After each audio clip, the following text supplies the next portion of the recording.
আসসালামু আলাইকুম, সবাইকে স্বাগতম জানাচ্ছি তারেক একাডেমিতে। আমি তারেক আছি আপনাদের সাথে। আজকে আমরা দেখব একটি ভিজিটিং কার্ড তৈরি করার পুরো প্রসেস এবং খুব কম সময়ে খুব সুন্দরভাবে আমরা একটি ভিজিটিং কার্ড জন্য তৈরি করতে পারি। আর এই কাজটি মূলত ফটোশপে যারা আপনারা বেসিক লেভেলে আছেন, যারা একদমই খুব কম কাজ জানেন, আপনারা খুব সহজেই এই কাজটি করতে পারবেন। আপনাদের তেমন কোনো এক্সপার্ট হতে হবে না, শুধুমাত্র বেশ কয়েকটি শেপ ব্যবহার করেই আপনারা এই ডিজাইনের কাজটি করতে পারবেন। তো প্রথমে আমরা ফাইলে ক্লিক করছি, ফাইলে ক্লিক করার পর নিউয়ে ক্লিক করব। নিউয়ে ক্লিক করার পর এখানে যে ডায়লগ বক্সটি এসেছে, আমরা প্রথমে দেখতে পাচ্ছি যে এখানে ওয়াইড হচ্ছে 3.5 এবং হাইট 2 ইঞ্চিতে রয়েছে। আমরা সবাই জানি যে ইন্টারন্যাশনাল যে ভিজিটিং কার্ড রয়েছে সেটির মূলত সাইজ হয়েছে ওয়াইড হচ্ছে মূলত 3.5 এবং হাইট হচ্ছে 2 পয়েন্ট। তো আমরা আজকে ঠিক একটু ডিফারেন্ট টাইপের কাজ করব, সেটি হচ্ছে যে আমরা কার্ডের সাইজটি যে রয়েছে সেটা আমরা ঠিকভাবে অ্যাপ্লাই করব। তো আমরা প্রথমে দিকে কাজ করি, সেটা হচ্ছে প্রথমে ওয়াইড আমরা নিচ্ছি 3.25 এবং হাইট আমরা নিচ্ছি 1.75। এরপর রেজুলেশন আমরা রাখবো 300 এবং কালার মোড রাখবো CMYকে। যখন কোনো প্রিন্ট এলিমেন্ট থাকবে তখন অবশ্যই আপনাদেরকে মনে রাখতে হবে এর কালার মোড আপনাকে সিলেক্ট করতে হবে CMYকে।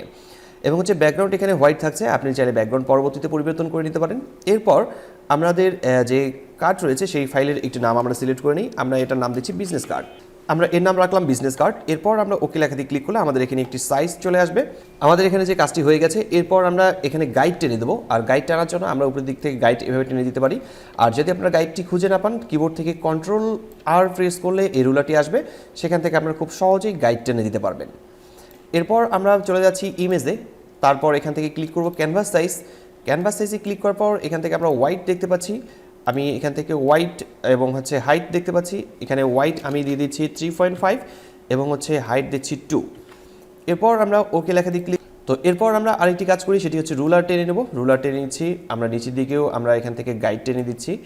তো এই গাইড টেনে দেওয়ার কারণ হচ্ছে যে আমরা যখন কোনো প্রিন্ট করব, প্রিন্ট করার সময় দেখা যাচ্ছে এটা হচ্ছে প্রিন্ট এলিমেন্ট, এখান থেকে এটা পুরাটি প্রিন্ট হবে, কিন্তু আমাদের কাজ করতে হবে এখান থেকে এই জায়গাটুকু বাদ দিয়ে। এরপর আমাদেরকে ব্লিট এরিয়া রাখতে হবে। এই ব্লিট এরিয়াটা আবার কি? এই ব্লিট এরিয়াটা রাখার জন্য আমরা প্রথমে ইমেজে ক্লিক করছি। এরপর এখান থেকে আবারও ক্যানভাস সাইজে ক্লিক করব। ক্যানভাস সাইজে ক্লিক করার পর আমরা এখন 3.5 এর পরিবর্তে এখানে করছি 3.75 এবং 2 এর পরিবর্তে 2.25 করে নেওয়ার পর আমরা ওকে লেখাতে ক্লিক করব। তাহলে আমরা দেখতে পাচ্ছি যে অতিরিক্ত এই জায়গাটি চলে আসছে। এই জায়গাটি আসার কারণ হচ্ছে যে যখন আপনারা কোনো ভিজিটিং কার্ড প্রিন্ট করবেন তখন সেটাকে মূলত ব্লিট এরিয়া বলে, এই জায়গাটাকে ব্লিট বলে। এই ব্লিট মানে হচ্ছে যখন আপনারা কোনো ভিজিটিং কার্ডকে প্রিন্ট করতে চাইবেন তখন সেটা প্রেসে যাবে এবং প্রেসে গিয়ে যখন ওনারা কাটবে, প্রেসে যারা কাজ করে কাটে, তারা কিন্তু এই অংশ থেকে কেটে এটাকে বাদ দিয়ে আপনার ভিজিটিং কার্ডটিকে রাখবে। তো অবশ্যই আপনাদেরকে ব্লিট এরিয়া রাখতে হবে এবং ব্লিট এরিয়া রেখে মূলত কাজ করতে হবে। আমি এখান থেকে ব্লিট এরিয়াটাকে বাদ দিচ্ছি, কিন্তু আপনারা যখন প্রিন্ট এলিমেন্টের জন্য কাজ করবেন তখন অবশ্যই ব্লিট এরিয়া রেখে কাজ করবেন। তো আমি এখানে ব্লিট এরিয়াটাকে বাদ দিয়েছি। তো চলুন প্রথমে আমরা ব্যাকগ্রাউন্ড কালার পরিবর্তন করে নিই। আমরা প্রথমের দিকে ব্যাকগ্রাউন্ড কালার ক্লিক করছি। ব্যাকগ্রাউন্ড কালার আমরা এখান থেকে ব্ল্যাক নিয়ে নিচ্ছি। আমরা ব্ল্যাক ব্যাকগ্রাউন্ড কালার নেব। Ctrl+Backspace প্রেস করলে আমরা দেখতে পারবো যে আমাদের ব্যাকগ্রাউন্ডটি ব্ল্যাক হয়ে গেছে। এরপর আমরা এখান থেকে একটি শেপ ক্রিয়েট করব। রেক্ট্যাঙ্গেল শেপ নিচ্ছি। রেক্ট্যাঙ্গেল শেপ নেওয়ার পর উপরের দিক থেকে বাম বাটন চেপে ধরে আমরা এখান থেকে শুরু করে আমরা একটা শেপ তৈরি করে নিচ্ছি। আমরা ঠিক প্রিন্ট এরিয়া পর্যন্ত শেপ ক্রিয়েট করে নেব এবং শেপের স্ট্রোক কালারটাকে আমি এখান থেকে করে দিচ্ছি নান এবং ফিল কালারে ক্লিক করে ফিল কালারকে করছি এখান থেকে ইয়েলো।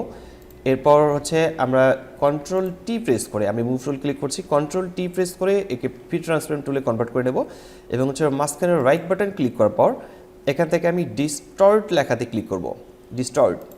ডিস্টর্ট লেখাতে ক্লিক করার পর প্রথমে এখানে যে পয়েন্টারগুলো রয়েছে পয়েন্টারগুলোকে আমি এখান থেকে উপরের দিকে উঠিয়ে দিচ্ছি এখানে, এবং এই দিকের যে উপরের যে পয়েন্টার রয়েছে এটাকে ধরে আমি পয়েন্টারটিকে নামাচ্ছি এখানে।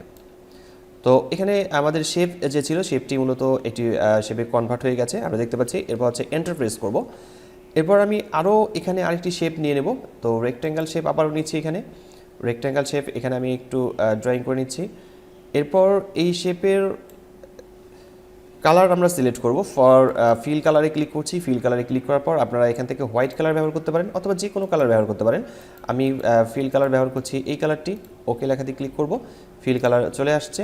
Ctrl+T প্রেস করে আমরা একে সিলেক্ট করে নেব এবং এই শেপের মাঝখানে রাইট বাটন ক্লিক করে আমরা এখানে ডিস্টর্ট লেখাতে ক্লিক করছি। ডিস্টর্ট লেখাতে ক্লিক করার পর আমি এই শেপটিকে ঠিক এইভাবে রূপান্তরিত করব। তো এটা মোটামুটি রূপান্তরিত হয়ে গেছে এবং আমি এখান থেকে এই পর্যন্ত দিচ্ছি। এটাকে আমি এইভাবে দিয়ে দিচ্ছি। তাহলে এটা আর একটু উপরের দিকে উঠিয়ে দিই। অ্যাডজাস্টমেন্ট আপনাদেরকে এখান থেকে ঠিক করে নিতে হবে, অ্যাডজাস্টমেন্ট এখান থেকে আপনারা ঠিক করে নিতে পারেন। এরপর আমি কিবোর্ড থেকে এন্টার প্রেস করছি। তাহলে দেখতে পাচ্ছেন খুব সহজে আমরা একটি ডিজাইন তৈরি করে ফেললাম শুধুমাত্র শেপ ক্রিয়েট করে। এরপর আমরা টাইপ টুল সিলেক্ট করে নেব। টাইপ টুল সিলেক্ট করার পর আমরা এখান থেকে লেখা শুরু করব। আমি এখান থেকে লেখা শুরু করছি, প্রথমে এখানে ক্লিক করে। আমরা টাইপ করে নেওয়ার পর আমরা এই লেখাটিকে সিলেক্ট করে নেব। প্রথমে এই লেখাটিকে সিলেক্ট করে নিয়েছি। সিলেক্ট করে নেওয়ার পর এই ফন্ট কালার আমরা এখান থেকে করে দিচ্ছি হোয়াইট, যেহেতু আমাদের ব্যাকগ্রাউন্ড কালার রয়েছে ব্ল্যাক, সেক্ষেত্রে আমরা এখান থেকে হোয়াইট করে নেব। এবং হচ্ছে এই সেম লেখাটাকে আমি আবারও কপি করে নিচের দিকে নামিয়ে নিচ্ছি। এরপর এই লেখাটিকে সিলেক্ট করে নেওয়ার পর আমরা এখান থেকে লিখছি ডিরেক্টর। আমি এই লেখাটিকে এই লেখার মাঝামাঝি দিকে নিয়ে আসবো। তারপর এখানে আমি ফোন নাম্বার বসাবো। এখানে ফোন নাম্বার বসানোর জন্য যে কোনো একটি এখানে টাইপ টুল ব্যবহার করে আপনি লিখতে পারেন, অথবা হচ্ছে লেখাকে কপি করে নিয়ে এসেও এখান থেকে এডিট করে নিতে পারবেন। এখানে আপনি পছন্দ মতো আপনার ফন্ট সাইজ ব্যবহার করতে পারেন। এরপর হচ্ছে আমরা নিচের দিকে এই লেখাটিকে আবারও কপি করে নিচ্ছি। আমরা এই লেখাটিকে কপি করে নেব। এখানে আপনি চাইলে এখানে নতুন করে লিখতে পারেন অথবা হচ্ছে কপি করতে পারেন। এবং হচ্ছে আমরা এখানে যে আমাদের কোম্পানির নাম আছে সেই নামটিকে আমরা একটু বড় করে রাখবো, সেটা যেন হাইলাইট হয়ে থাকে। আমরা একটু বড় করে নিচ্ছি। এবং হচ্ছে এখানে আমি একটা লাইন তৈরি করব। এখান থেকে আমরা একটা লাইন তৈরি করে লাইন দিয়ে দিব। আমরা এখানে একটা লাইন তৈরি করব এবং লাইন দিয়ে দেবো, সেটা হচ্ছে বোঝার জন্য। তো প্রথমে আমি শেপ থেকে আমি একটা লাইন নিচ্ছি, লাইন নিতে পারি, অথবা হচ্ছে আপনারা চাইলে রেক্ট্যাঙ্গেল শেপে তৈরি করতে পারেন।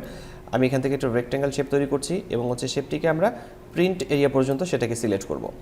এবং হচ্ছে এর কালার আমরা রাখছি হোয়াইট। প্রথমে আমরা এই শেপের কালার রাখবো হোয়াইট এবং হচ্ছে সাইজ এটি ঠিক থাকছে। এরপর আমরা নিচের দিকে আবারও এই লেখাটিকে কপি করে নেব। আমরা এই লেখাটিকে কপি করে নিচের দিকে নামিয়ে নিচ্ছি এবং হচ্ছে আমি এই এডিট করে এখানে আমরা এই লিখব ইউটিউব। তো এখানে একটি লাইন তৈরি করেছিলাম এবং নিচের দিকে আমাদেরকে আরও একটি লাইন তৈরি করতে হবে। আমি এখান থেকে আবারও একটি শেপ নিচ্ছি, রেক্ট্যাঙ্গেল নিচ্ছি। নেওয়ার পর এখান থেকে আমি একটি লাইন তৈরি করব। ঠিক এইভাবে আমরা একটা লাইন তৈরি করে নিচ্ছি এবং হচ্ছে এই লাইনের কালার আমাদেরকে রাখতে হবে। আউটলাইনে ক্লিক করছি, আউটলাইনে ক্লিক করার পর আমি লাইনের কালার এখান থেকে সিলেক্ট করছি। তো এই লাইনটিকে দেওয়ার পর আমাদের নিচের দিকে এখন বেশ কিছু কথা বসাতে হবে, আর সেটির জন্য আমরা টাইপ টুল আবারও সিলেক্ট করব। প্রথমে আমরা এখানে লোকেশন লিখব, আর ফন্ট সাইজ আপনারা চাইলে কম বেশি এখানে রাখতে পারেন। আমি এখানে লোকেশন লিখছি।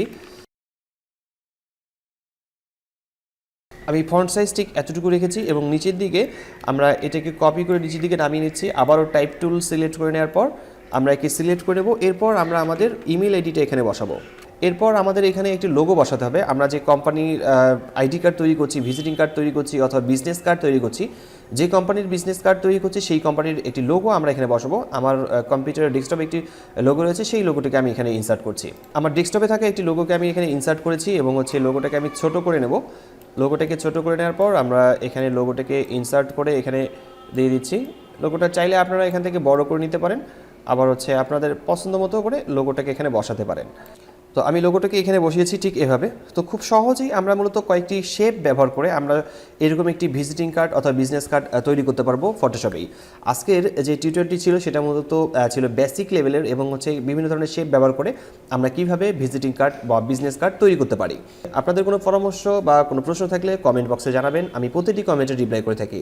আপনারা যারা আমার চ্যানেলটি প্রথম দেখছেন অবশ্যই সাবস্ক্রাইব করে পাশে থাকা বেল আইকনটিতে ক্লিক করে রাখবেন পরবর্তী ভিডিওর নোটিফিকেশন পাওয়ার জন্য। আজকের টিউটোরিয়ালটি এখানেই শেষ করছি। দেখা হচ্ছে ফটোশপের নতুন কোনো টিউটোরিয়ালে। ততক্ষণ পর্যন্ত সবাই ভালো থাকবেন, সুস্থ থাকবেন। ধন্যবাদ সবাইকে। আল্লাহ হাফেজ।